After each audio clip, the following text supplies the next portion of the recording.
हनुमान जी, मैं मान ही नहीं सकता कि संसार का कोई भी बल आपको बांध सकता है, परंतु आप इस अवस्था में, अर्थात आप इन दोनों बालकों की मीठी बातों में आ गए हैं। इन्हें बालक समझकर इनके हट के आगे बंद जाने की भूल जो आपने की है, वो मैं नहीं करूंगा। लक्ष्मण, शत्रुघ्न और हमारी सेना की जो इन्होंने दुर्दशा की है, उसके लिए मैं इन्हें दंड अवश्य दूंगा। और दंड यदि श्वास हरण का हो तो भी उसकी आज्ञा मुझे महाराज श्री राम ने दी है, क्योंकि इन दोनों बालकों का अपराध क्षमा योग्य तो नहीं। बालकों, धर्म की मर्यादा रखना रघुकुल का दायित्व रहा, इसलिए मैं तुम्हें एक अवसर देता हूं कि चुपचाप अश्व मुझे लौटा दो, या फिर अपनी मृत्यु के लिए सच हो जाओ तुम दोनों।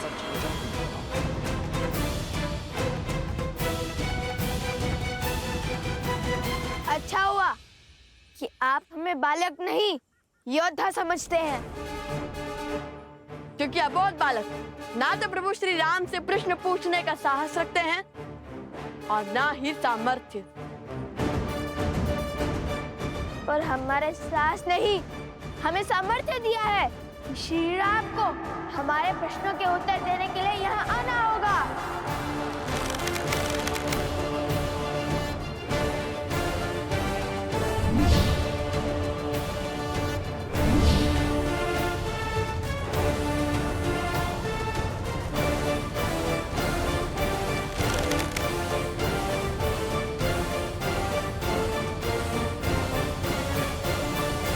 मैंने देखा।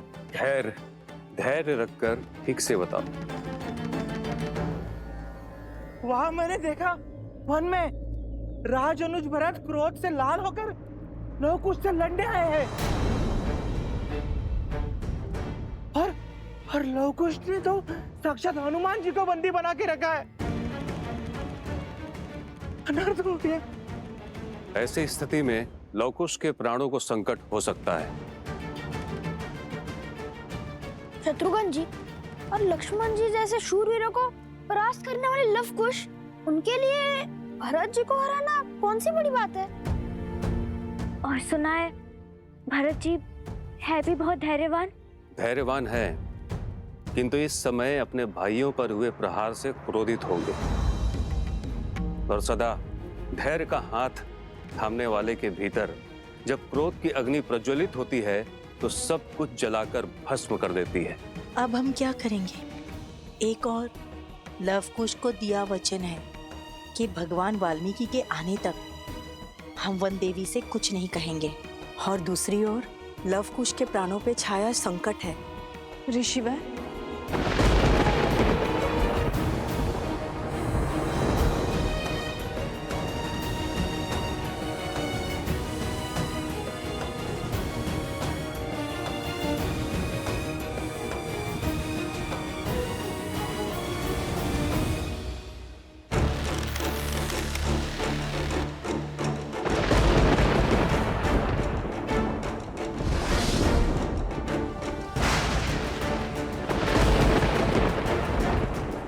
भैया भरत, आप रुक जाइए। ये दोनों अबोध बालक हैं। इस कथा के कई अध्याय इस संसार से छुपे हैं भैया। बस हनुमान जी, आप दो योद्धाओं के बीच में बाधा मत बनिए। मत भूलिए कि आप हस्तक्षेप के अधिकारी नहीं हैं। हम आपका सामना करने के लिए सज्ज है राजा रुज, और हमारा प्रहार सहने के लिए भी सज्ज हो जाइए।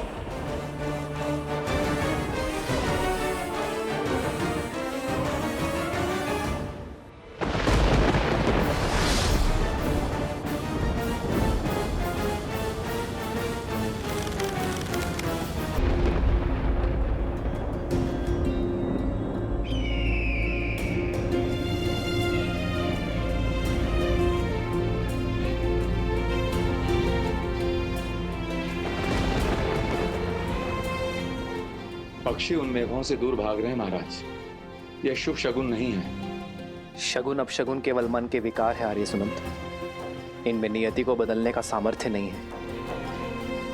यदि चिंता है तो केवल अपने प्रजा के सुख की, अपने राज्य की और उसमें ला रही नियति के उपयोग की। धर्म का तेज हर अंधकार को मिटाने की शक्ति रखता है आर्य सुमंत, और वो शक्ति केवल धर्म का पालन करने से ही आती है।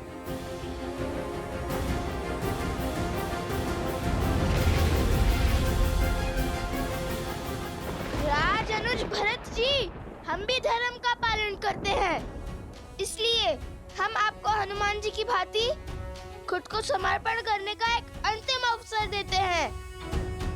स्वीकार लीजिए, राम काज के सहायक बनिए। और यदि समर्पण नहीं किया तो तुम्हें लगता है कि तुम भरत को हरा पाओगे? हाँ, क्योंकि धर्म हमारे पक्ष में है। विजय तो हमें ही वरेगी। मैं तुम दोनों के समक्ष आ गया हूँ, इसलिए तुम दोनों भयभीत हो गए हो और इसीलिए तुम आग्रह को अवसर का नाम दे रहे हो। विनय न मानत जल्दी, जड़ी गए 3 दिन बीती। उठे राघव सकोप फिर, भय भीनु होय न प्रीति। सावधान!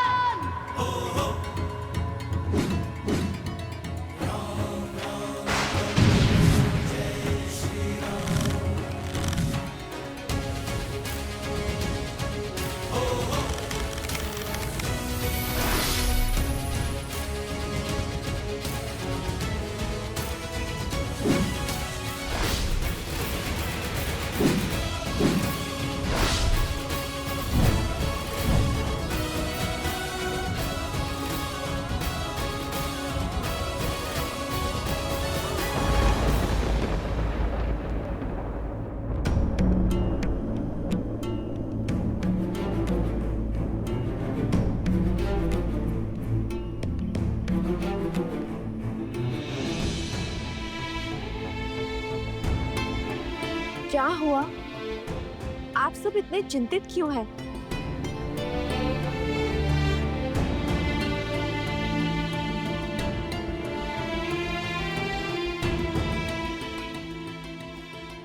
गुरुवर, कुछ तो है जो मुझसे छुपाया जा रहा है। बताइए ना, मेरा मन बैठा जा रहा है।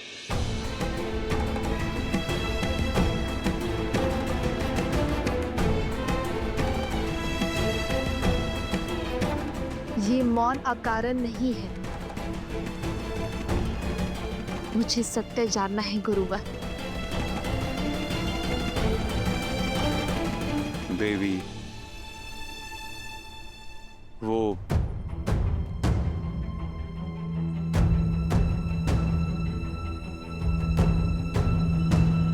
गुरुवर, गुरुवर, गुरुवर,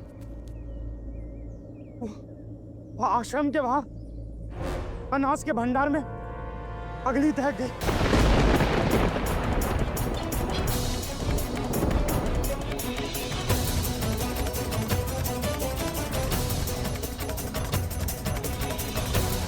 क्या अग्नि?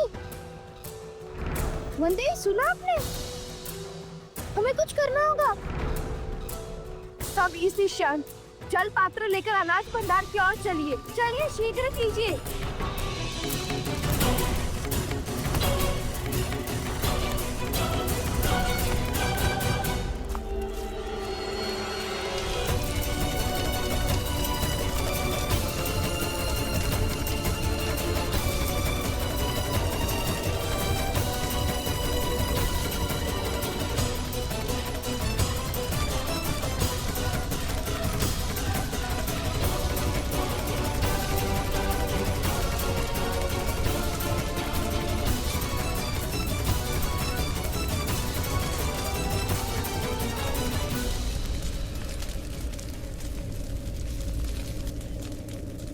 हर माटी की मटकी, हर जल का पात्र सब लाओ और इस अग्नि को बुझाओ।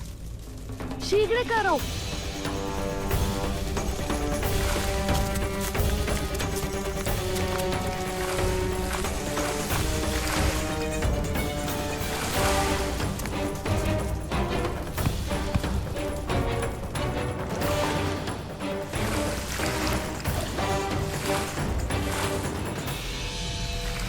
चुपचाप पंक्ति बनाओ, शीघ्र करो और यहाँ आओ।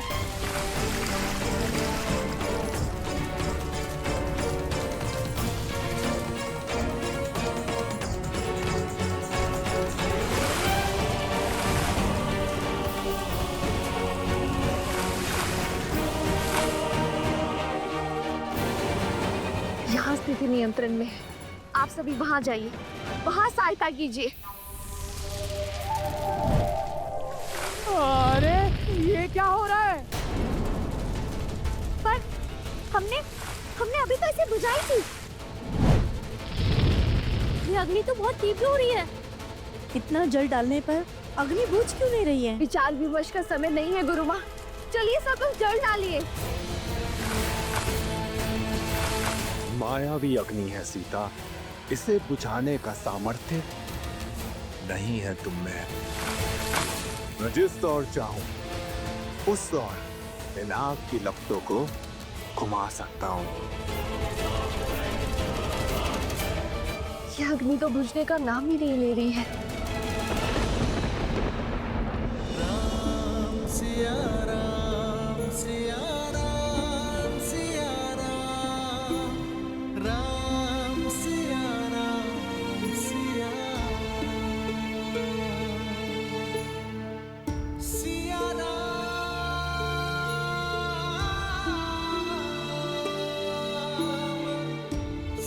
तुम्हारे बांधे इस धागे की स्मृति में अब उन बालकों के भी चिन्ह पड़ गए हैं सीते। किंतु विडंबना तो देखो, राम के सबसे बड़े भक्त आज उनके सबसे बड़े शत्रु बन गए हैं और हमें ज्ञात ही नहीं कि वो ऐसा क्यों कर रहे हैं।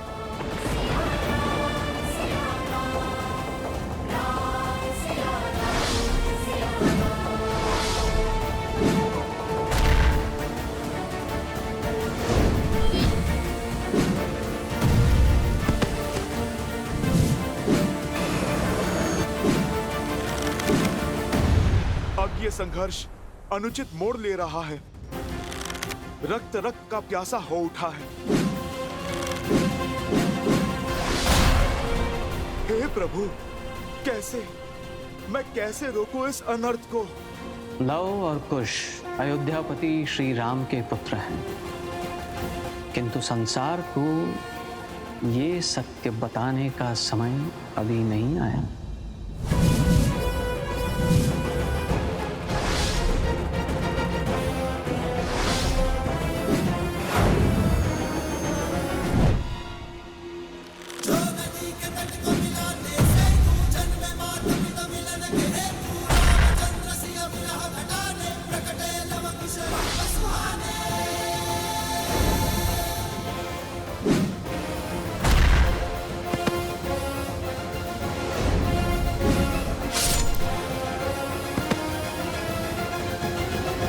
भिन्न भिन्न दिशाओं से प्रहार करने का अर्थ मैं समझाता हूं तुम्हें।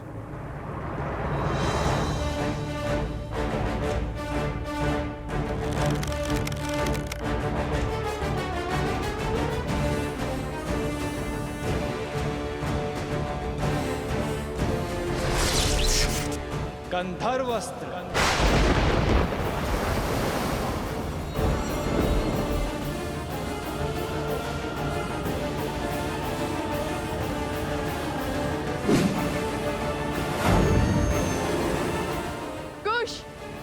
यह अस्त्र तनिक भिन्न लग रहा है, कुछ तो विशेष घटने वाला है, सावधान रहो।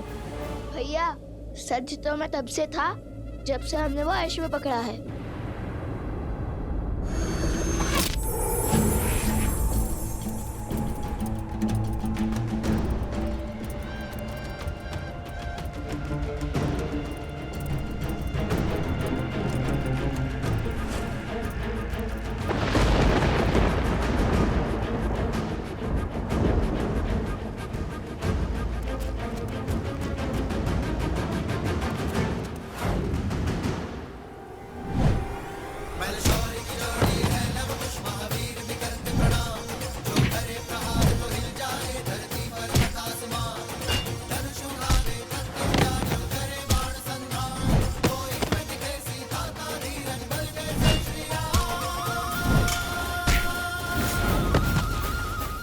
असंभव।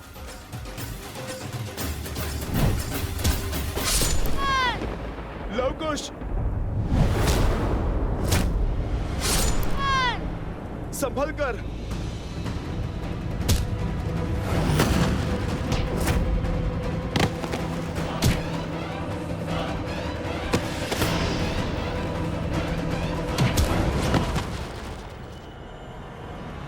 मैं राम भक्त हनुमान आपका बंधन स्वीकार करता हूं। एक ओर वचन का बंधन और दूसरी ओर कर्तव्य की पुकार। ऐसी दुविधा में आज तक नहीं फंसा मैं।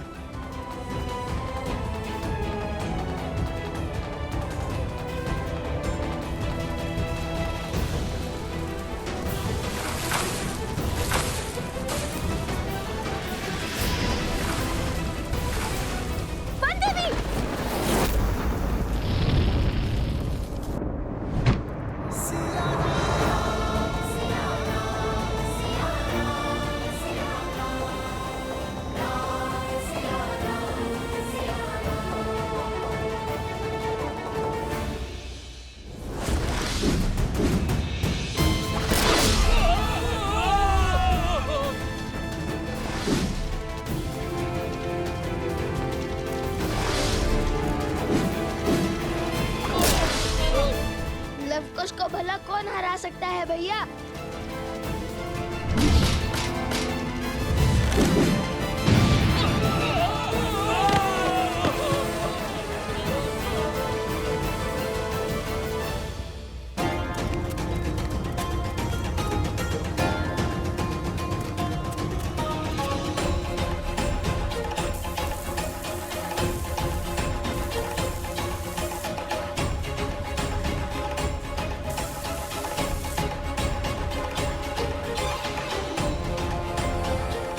ये घास सूखी है, इसलिए अग्नि नहीं बुझ रही है, किंतु हम भी डटे रहेंगे, बिना रुके जल डालते रहेंगे।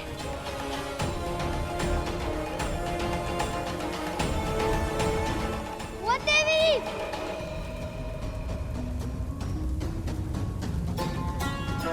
वो देवी!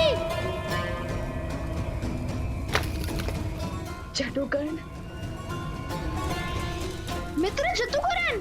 जटुकर्ण भीतर फंसा हुआ है।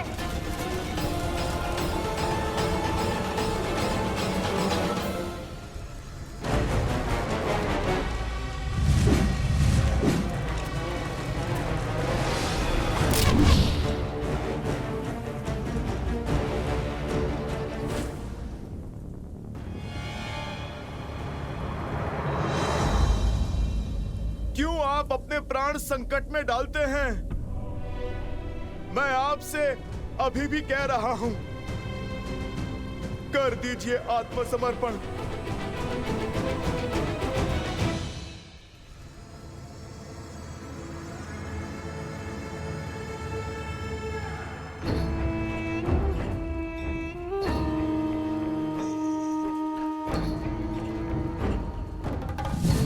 एक और लवकुश घायल होकर हार की चौखट पर खड़े हैं और दूसरी ओर मेरी मायावी अग्नि सीता को नहीं जीतने देगी। धर्मात्मा व्यक्ति का धर्म भी उसकी दुर्बलता बन जाता है। सीता को तो अवसर चाहिए, धर्म निभाने का, कर्तव्य पालन का। उसकी ममता आज उसे इस अग्नि में धकेल देगी और फिर होंगे लवकुश और सीता एक साथ। स्वाहा, मां और पुत्रों की चिता एक साथ सजेगी और उसकी अग्नि में भस्म होगा राम राज्य और स्वाहा होगी राम की सोच। कदापि नहीं हनुमान जी, अब भले ही युद्ध में प्राण अर्पण होंगे, किंतु समर्पण नहीं होगा।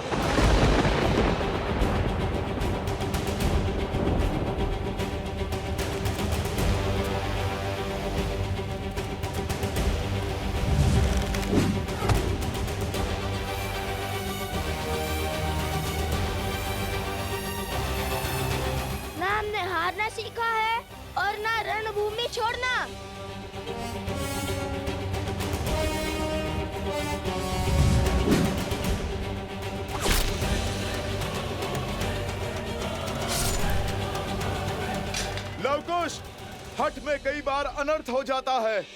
आप मान जाइए, अन्यथा आप दोनों भरत भैया की क्रोध अग्नि में जलकर भस्म हो जाओगे।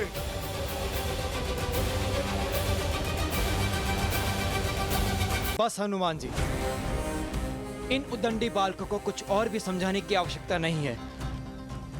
समझने और समझाने की घड़ी बीत चुकी है। अब सिर्फ दंड का द्वंद्व होगा।